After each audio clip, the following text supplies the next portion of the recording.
সহজ নিয়মে আপনাদের সাথে চাউমিন রেসিপি শেয়ার করব। প্লিজ আপনারা স্কিপ না করে ফুল ভিডিওটা দেখার চেষ্টা করবেন। যারা ফেসবুক পেজ থেকে দেখছেন আপনারা লাইক কমেন্ট এন্ড শেয়ার করবেন। ফলো বাটনে ক্লিক করতে ভুলবেন না কিন্তু। আর যারা ইউটিউব চ্যানেল থেকে আপনারা আমার ভিডিওটা দেখছেন প্লিজ সাবস্ক্রাইব, লাইক আর বেল আইকনে ক্লিক করে রাখবেন। আসসালামু আলাইকুম এভরিওয়ান, আলহামদুলিল্লাহ ভালো আছি। আপনারা ভালো আছেন তো? আজকে আমি আপনাদের সাথে সহজ নিয়মে চাউমিন তৈরি করা শেয়ার করব। আমি প্রথমে পাত্রে পানি দিয়ে নিয়েছি আর পানির মধ্যে পরিমাণ মতো লবণ আর 2 টেবিল চামচ তেল দিয়ে দিয়েছি। আর এখন আমি চাউমিনগুলো ছেড়ে দিচ্ছি পানিতে। আমার চাউমিনগুলো বলক চলে এসছে আর এখন আমি একটা চামচ দিয়ে ভালো করে চাউমিনগুলো নেড়ে দিচ্ছি যেন নিচে দলা না পাকিয়ে যায়। আর এখন আমি চাউমিনগুলো একটি স্ট্যান্ডের মধ্যে আমি ঢেলে নিয়েছি আর এখন আমি পানি ছেড়ে চাউমিনগুলো ধুয়ে নিচ্ছি যেন একটার সাথে আরেকটা না লেগে যায়। আর এখানে আমি কি ইনগ্রিডিয়েন্টস নিয়েছি তা আমি আপনাদের সাথে শেয়ার করি। বাঁধাকপি কুচি করে নিয়েছি, গাজর কুচি করে নিয়েছি, ফুলকপি আমি কুচি করে নিয়েছি, বরবটি কুচি করে নিয়েছি, শিম কুচি করে নিয়েছি, টমেটো কিউব করে কেটে নিয়েছি, কাঁচামরিচ ফালি করে নিয়েছি, ক্যাপসিকাম লম্বা করে কেটে নিয়েছি, হাড় ছাড়া বুকের মাংস আমি লম্বা করে কেটে নিয়েছি। আর এখানে আমি 2টো ডিম নিয়েছি,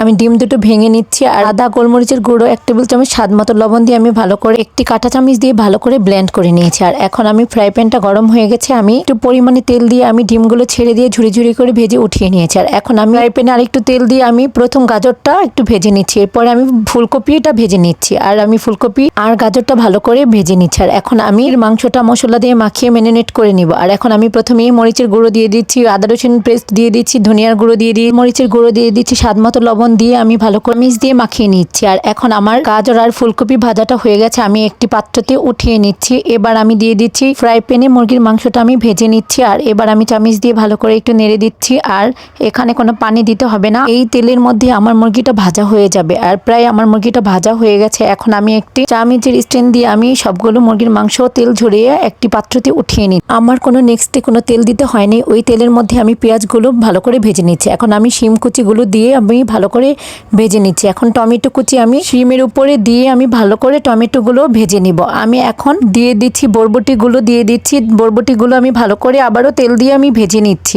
এখন আমি মশলা অ্যাড করছি। প্রথমে 1 টেবিল চামচ আমি আদা রসুনের পেস্ট দিয়ে দিয়েছি আর লাল মরিচের গুঁড়ো দিয়ে দিচ্ছি 1 টেবিল চামচ দিয়ে দিচ্ছি, সয়া সস 1 টেবিল চামচ দিয়ে দিলাম, ওয়েস্টার্ন সস আর পরিমাণ মতো অরগানো দিয়ে দিলাম আর টমেটো সস দিয়ে আমি ভালো করে একটু নেড়ে নিলাম। আর এখন আমি স্বাদ মতো লবণ দিয়ে দিচ্ছি। আর এখন ফুলকপি আর গাজর ভাজা আর মুরগি ভাজা দিয়ে আমি ভালো করে নেড়ে এখন আমি ক্যাপসিকামটা উপরে দিয়ে দিলাম, আমি দিয়ে ভালো করে নেড়ে নিচ্ছি। স্বাদের জন্য আমি একটু 1 টেবিল চামচ আমি চিনি দিয়ে দিচ্ছি। আর এখন আমি দিয়ে দিই 1 টেবিল চামচ চিলি ফ্লেক্স দিয়ে ভালো করে নেড়ে নিচ্ছি। আর এখন আমি বাঁধাকপিগুলো উপরে দিয়ে ভালো করে চামচ দিয়ে নেড়ে মিক্স করে নিচ্ছি। আমি ভালো করে বাঁধাকপি আর সবজিগুলো ভালো করে ভেজে নিচ্ছি। আর ডিম ঝুরঝুরিগুলো আমি উপরে দিয়ে দিচ্ছি, উপরে দিয়ে আমি আবার ভালো করে নেড়ে নিচ্ছি। আর এখন আমি চাউমিনগুলো উপর দিয়ে দিচ্ছি, আমি সবগুলো চাউমিন দিয়ে দিয়েছি।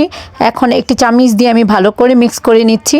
আর আলতো হাতেই মিক্স করতে হবে, না হলে আপনার সম্ভাবনা থাকবে এই লম্বা লম্বা চাউমিনগুলো ভেঙে যাওয়ার। আলহামদুলিল্লাহ আমি ভালো করেই মিক্স করতে পেরেছি আর সুন্দরভাবে আমি আলতো হাতে মিক্স করে নিই। আলহামদুলিল্লাহ আমার চাউমিনটা তৈরি হয়ে গেল। আর এখন আমি আপনাদের সাথে একটু শেয়ার করে দেখিয়ে দিচ্ছি, দেখুন আমার চাউমিনটা কত ঝরঝরে হয়েছে আলহামদুলিল্লাহ। প্লিজ গাইস আপনারা কমেন্ট করে জানাবেন আমার চাউমিন রান্নাটা কেমন হয়েছে। আর প্লিজ আপনারা আমার পেজের সাথে থাকবেন, আমাকে সাপোর্ট করবেন। ভালো থাকবেন, আল্লাহ হাফিজ।